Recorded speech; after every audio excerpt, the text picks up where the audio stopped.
রাজভবনে দিদিগিরি মানব না, শ্লীলতাহানির বিষয় নিয়ে বিস্ফোরক দাবি করলেন রাজ্যপাল।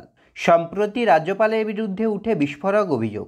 তাঁরই অফিসে এক অস্থায়ী মহিলা কর্মীর শ্লীলতাহানির অভিযোগ জানিয়েছেন সিভি আনন্দ বোসের বিরুদ্ধে। আগেই বিবৃতি দিয়ে সেই অভিযোগ অস্বীকার করেছেন তিনি।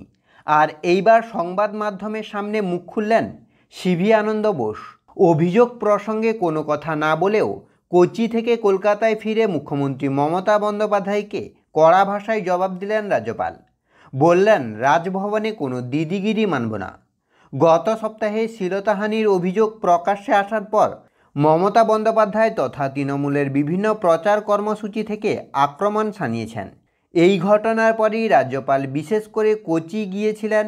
সোমবার কলকাতায় ফিরেছেন তিনি। এরপর সাংবাদিকদের মুখোমুখি হয়ে তিনি বলেন, আমি যতই রাজনীতির ঊর্ধ্বে থাকতে চাই, মমতা বন্দ্যোপাধ্যায় আমাকে ততই রাজনীতিতে টেনে আনছেন। আমি ব্যক্তি মমতা বন্দ্যোপাধ্যায় বা মুখ্যমন্ত্রী মমতা বন্দ্যোপাধ্যায় সম্পর্কে অনেক ভালো কথা বলছি, সেই জায়গা থেকে আমি সরছি না।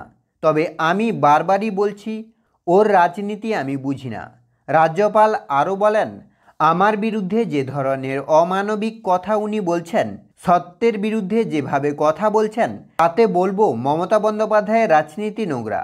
রাজ্যপাল বলেন, ভগবানও আর রক্ষা করতে পারবেন না মমতা বন্দ্যোপাধ্যায়কে।